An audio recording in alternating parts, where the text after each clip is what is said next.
কিশোরগঞ্জের হোসেনপুরে 701 কোটি টাকার সড়ক প্রকল্পে অনিয়মের অভিযোগ, ভূমি অধিগ্রহণে বৈষম্য, ড্রেনেজহীনতায় জনদুর্ভোগ। অনুসন্ধানের প্রতিবেদকের পাঠানোর প্রতিবেদনে শাহিন সন্তান ডেস্ক রিপোর্ট। কিশোরগঞ্জের হোসেনপুর, ঈশ্বরগঞ্জ, মধুপুর, হোসেনপুর দেওয়ানগঞ্জ সড়ক উন্নয়ন প্রকল্পে ব্যাপক অনিয়ম, ভূমি অধিগ্রহণে বৈষম্য এবং ড্রেনেজ ব্যবস্থা না থাকায় জনদুর্ভোগ চরমে পৌঁছেছে। এমন অভিযোগ উঠেছে স্থানীয় বাসিন্দা ও ভুক্তভোগীদের পক্ষ থেকে।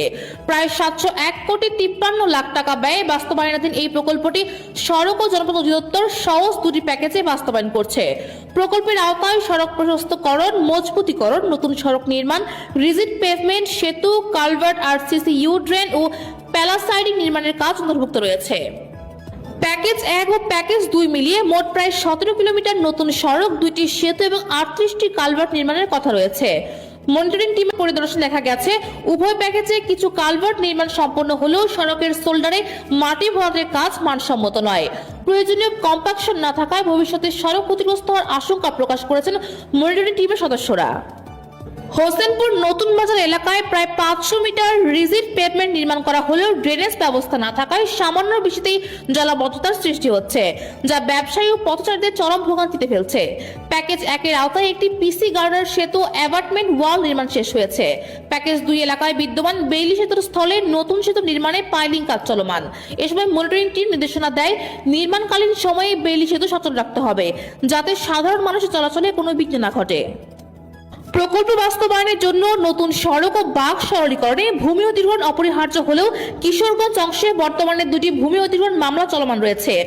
যৌথ তদন্ত কার্যক্রম শেষ না হওয়া পর্যন্ত ক্ষতিপূরণ প্রদান ও কাজের অগ্রগতি বাধাগ্রস্ত হচ্ছে।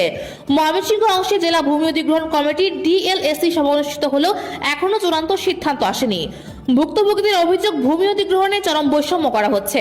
একই এলাকায় দাগ নম্বর 1298 এ 3 তলা ভবনের জন্য ক্ষতিপূরণ দেয়া হলেও দাগ নম্বর 1257 এ 3 তলা ফাউন্ডেশন থাকা সত্ত্বেও আংশিক ও কম ক্ষতিপূরণ দেয়া হয়েছে।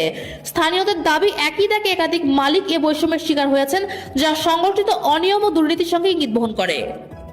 হোসেনপুর পৌরসভা ও কিশোরগঞ্জ জেলা প্রশাসনের পক্ষ থেকে সড়ক ও জলপথকে একাধিকবার চিঠি দেওয়া হলেও বাজার এলাকার ড্রেনেজ সমস্যার স্থায়ী সমাধান দেওয়া হয়নি বলে অভিযোগ রয়েছে। সড়ক ও জলপথের কর্মকর্তারা জানিয়েছেন, ভূমি অধিগ্রহণ শেষ হওয়া কিছু কাজ বিলম্বিত হচ্ছে এবং শেষ প্রক্রিয়া সম্পন্ন হলে বাকি কাজ দ্রুত এগিয়ে নেওয়া হবে। স্থানীয়দের প্রধান দাবিগুলো হলো দ্রুত আরসিসি ড্রেন নির্মাণ করে জলাবদ্ধতা নিরসন, ভূমি অধিগ্রহণে পুনঃতদন্ত ও ন্যায্য ক্ষতিপূরণ, প্রকল্প সংক্রান্ত সব তথ্য জনসম্মুখে প্রকাশ। 701 কোটি টাকার এই সড়ক উন্নয়ন প্রকল্পকে ঘিরে এখন বড় প্রশ্ন, এটি কি সত্যি জনগণের স্বার্থে উন্নয়ন নাকি কিছু মানুষের অনিয়ম ও সুযোগ নেওয়ার ক্ষেত্র?